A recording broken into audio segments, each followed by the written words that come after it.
Elle date pas d'hier, la place prépondérante qu'occupent le fer et les autres métaux dans notre vie quotidienne, pas plus qu'elle date d'hier, la place prépondérante qu'occupe la musique dans notre vie quotidienne. Et comme les deux nous viennent des temps de jadis, ils ont amplement eu le temps de se rencontrer, de se découvrir et ultimement de consommer un mariage aussi durable que précoce. Précoce parce que la nature curieuse et créatrice de l'humain étant ce qu'elle est, aussitôt qu'on a pu marteler le cuivre natif, on s'est mis à se passionner pour les sonorités des métaux. Et là, ça reste à valider auprès de Catherine Ferland, mais c'est pas impossible qu'on ait forgé des cloches, des cymbales et des grelots avant de forger nos premières cuillères et nos premiers couteaux.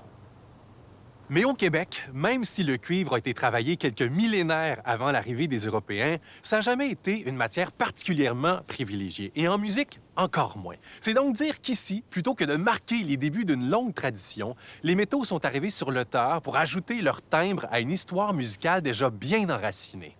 Ce qui est formidable pour nous, parce que de colorer comme ça des chants et des rythmes ancestraux, c'est aussi d'arranger, d'orchestrer toute une topophonie.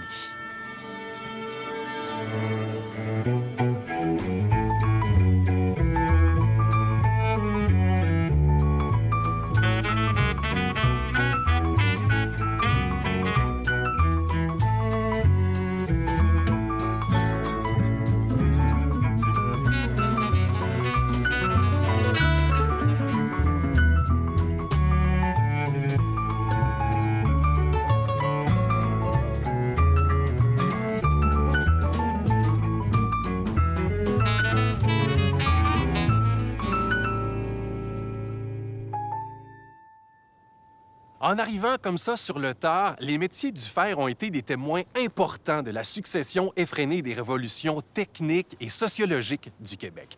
Des témoins, oui, mais peut-être même aussi des acteurs de ces grandes périodes-là. Des premiers d'entre eux, issus de la grande tradition française, qui ont eu à s'adapter à la présence grandissante des forgerons généralistes arrivés ensuite du Royaume-Uni, qui ont eu eux aussi à transformer leurs pratiques face à l'arrivée en grande pompe de l'industrialisation. Ils ont tous laissé des témoignages importants. Des témoignages historiques, oui, mais qui ont aussi une résonance musicale grâce à nos invités de P4 Percussion, une adaptation moderne et américanisée des instruments à percussion en bronze des orchestres indonésiens sur des pièces forgées, ouvragées, usinées, telles que des tuyaux, des bouchons de bière et des tambours de frein. Mais pour tout de suite, de façon plus concrète, moins poétique, quoique, je la nommais tout à l'heure, Catherine Ferland, notre historienne en résidence, vient nous raconter l'histoire derrière chacune des rides sur la figure omniprésente chez nous du forgeron. Les métiers de la forge ont existé aussitôt la découverte du travail des métaux faits, soit vers le 7e millénaire avant notre ère. Du cuivre martelé de l'Anatolie néolithique aux hauts fourneaux de l'Europe médiévale, tout en passant par l'or bulgare, le bronze égyptien et le fer nigérian, la durabilité et la diversité des objets ainsi obtenus ont au fait de rendre le forgeron indispensable à l'évolution technologique des civilisations et conséquemment d'en faire partout un membre distingué de la société. De notre côté de l'Atlantique, la métallurgie prédate l'arrivée des colons européens. À la grandeur des Amériques, les Premières Nations ont travaillé les mêmes métaux en plus du platine, alors inconnu du vieux continent. Plus près de nous, le cuivre natif de la région des Grands Lacs et de la vallée de l'Outaouais a été transformé en outils, en armes et en parures pendant près de 7000 ans.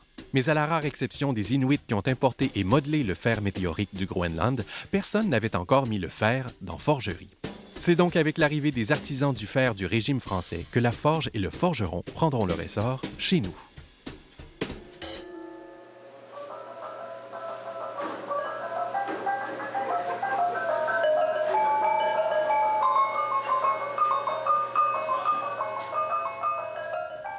J'en glissais un mot au moment de présenter l'épisode d'aujourd'hui. Catherine, exception faite de quelques occurrences avec du cuivre, les métaux n'étaient pas vraiment une pratique chez les Premières Nations. À quel moment est-ce qu'on peut dire que la métallurgie, la forge se présente sur le territoire? Bien, sans grande surprise, Nicolas, c'est avec la colonisation française, évidemment. Donc, quand les premiers Européens arrivent ici, les premiers colons, bien, on amène des serruriers, on amène des ferronniers, on amène différents spécialistes de ces métaux pour justement assouvir les besoins de la colonie qui sont quand même assez pressants.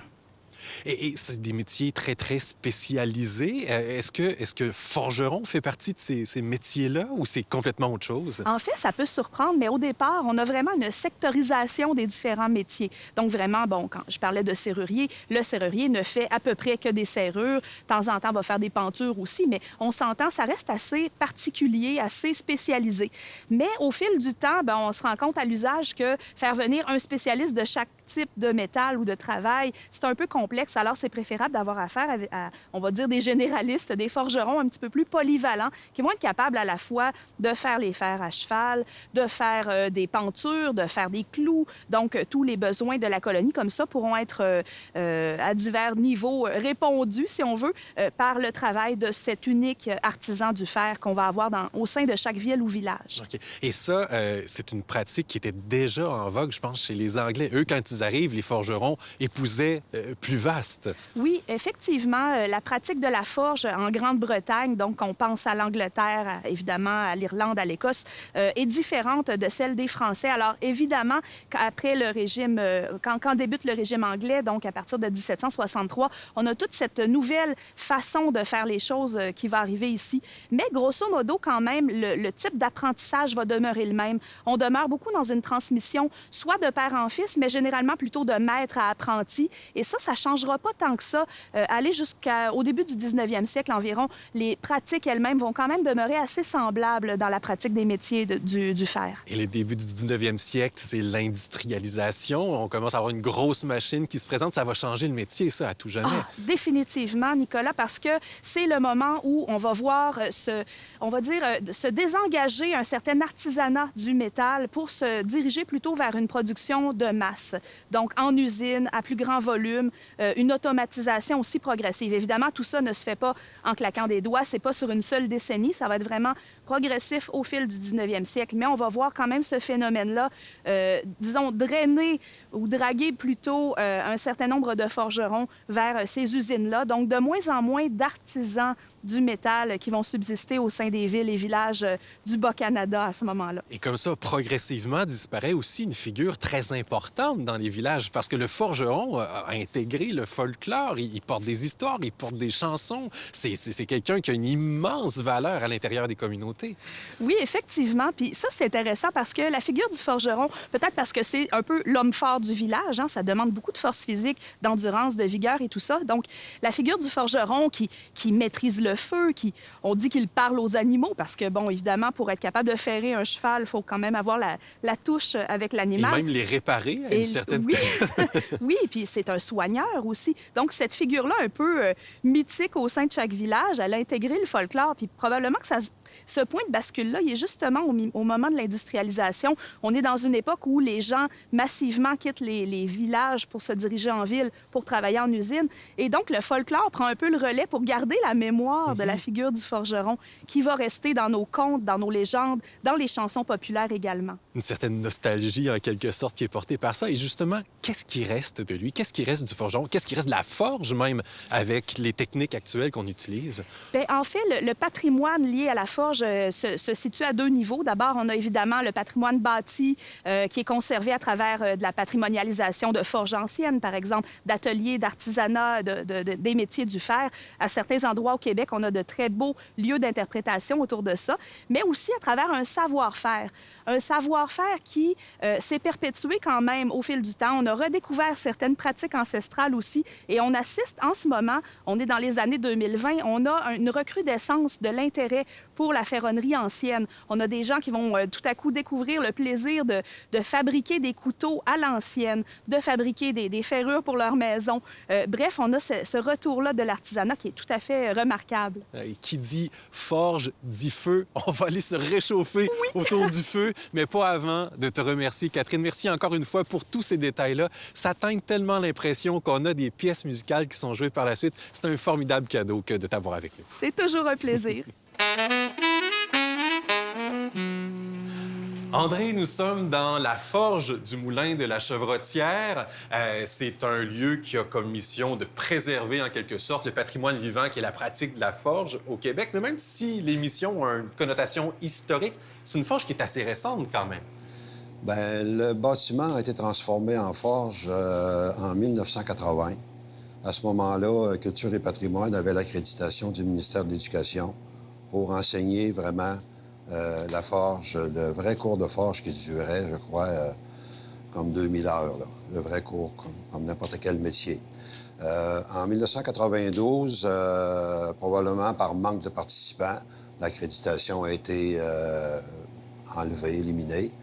Puis à ce moment-là, la forge est devenue plus un atelier pour les gens qui voulaient pratiquer de façon amateur. Et la forge, si elle avait été opérationnelle au moment où le bâtiment s'est construit, c'était dans les années 1700, à quoi ça aurait ressemblé? Comment a évolué la forge au fil du temps? La forge, si on prenait une photo d'une vieille forge dans ces années-là, c'était sensiblement identique à ce qu'on voit aujourd'hui. La seule différence, ce serait les outils électriques. Ensuite de ça, on a les soufflets qui alimentent la forge, puisque la forge, pour alimenter le feu, ça prend de l'air. Les soufflets, aujourd'hui, sont électriques. Mais dans le temps, les soufflets étaient manuels. Soit à manivelle, ou soit des gros soufflets en cuir que les gens actionnaient à la main. Et le moulin, dans ses missions actuelles, justement, a quelque chose d'axé sur la transmission d'un savoir. Quelles sont les activités qu'on tient ici à la forge? Les seules activités qu'on tient, c'est les ateliers. OK? Fait qu'on a un atelier d'initiation à la forge. Moi, ce que je fais, c'est que je commence par parler des mesures de sécurité. Ensuite de ça, comment fonctionne le feu, comment démarrer le feu, comment l'alimenter, comment le maintenir. Ensuite de ça, je fais une démonstration avec une pièce forgée pour démontrer à quelle température on peut forger puis qu'est-ce qu'on peut donner comme forme à notre matériel. Bien, merci beaucoup, André, pour toutes ces informations. On est très heureux de pouvoir faire résonner le métal dans sa maison, la forge, avec EP4 Percussion. Merci beaucoup pour l'accueil. Ça a été un plaisir. Fondé en 2012, EP4 se consacre à la mise en valeur des musiques de création par le biais de la percussion en présentant des œuvres tirées de son répertoire naturel, en plus de travailler en étroite collaboration avec des compositeurs pour la création de nouvelles œuvres. Au fil des années, l'ensemble a participé à de nombreuses créations au Québec et ailleurs au Canada, notamment Sous un ciel qui graphine de Pierre-Olivier Roy, nommé pour le prix Opus Concert de l'année Québec en 2016, et Rhythmopolis, un concert à grand déploiement chapeauté par l'ensemble Sixtrum, récipiendaire du prix Opus Événement musical de l'année en 2019. Très actif dans la capitale nationale, EP4 s'est aussi produit dans plusieurs festivals et événements locaux tels que le Mois Multi, Où tu vas quand tu dors en marchant, le Festival Off de Québec, les Nuits psychédéliques et le Printemps de la musique. Raphaël, avec EP4, vous vous apprêtez à interpréter une pièce co-composée par deux compositeurs, John Cage et Lou Harrison. Et à cause de ce dernier, tout particulièrement, il y a des effluves orientales, un clin d'œil à la musique de Bali, à la musique indonésienne, au gamelan. Qu'est-ce que c'est, un gamelan? Le gamelan, c'est la musique de Bali, qui a beaucoup intéressé, en fait, certains compositeurs américains au début des années 40. La découverte de l'Orient, en fait, ça l'a beaucoup intéressé. Puis, justement, Lou Harrison était particulièrement passionné par ces ensembles d'instruments métalliques, de gongs, de claviers, de métaux. Donc, je pense que ça l'avait beaucoup fasciné, beaucoup intéressé, même s'il n'avait jamais mis les pieds là-bas, en fait. Mais c'est entre autres pour ça que la pièce qu'on va interpréter s'intéresse. On entend, en fait, ces sonorités-là ressortir avec les instruments métalliques. Mais des instruments qui ne sont pas nécessairement traditionnels. On parle là d'un gamelan américain. Il y a des substitutions qui ont été faites. Qu'est-ce que vous avez à peu près comme instrumentarium en ce moment? Oui, bien, ce qui a été appelé le gamelan américain à ce moment-là, par ces compositeurs-là, c'est justement cette inspiration-là. Puis ils ont essayé de reproduire les mêmes sonorités qu'un gamelan, mais en utilisant des choses qu'il y avait autour d'eux, ce qui était disponible autour d'eux. Donc, ces sonorités-là étaient vraiment recherchées. Par exemple, ici, on utilise des tambours de frein. Toutes sortes de trucs, en fait, métalliques qui essayaient de reproduire les sonorités d'un gamelan. On a très, très hâte d'entendre ces sonorités-là dans une forge en plus. C'était tout destiné. On vous laisse et on tend l'oreille. Merci beaucoup, Raphaël. Merci, Nicolas.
On évoquait un peu plus tôt une certaine recrudescence à l'égard des savoir-faire traditionnels. Eh bien, on espère bien humblement qu'avec cette émission, on vous a donné envie de découvrir ou de redécouvrir l'une des diverses expressions de la forgerie. Et si c'est pas en manipulant le feu, peut-être simplement en tapochant sur une casserole de fonte, puisque tant André Genois que P4 Percussions nous ont montré qu'une simple curiosité de jeunesse pouvait devenir avec le temps une passion, un métier, une exceptionnelle maîtrise disciplinaire. Et cette simple excitation-là, ça nous presse de vous donner rendez-vous pour une autre Topophonie.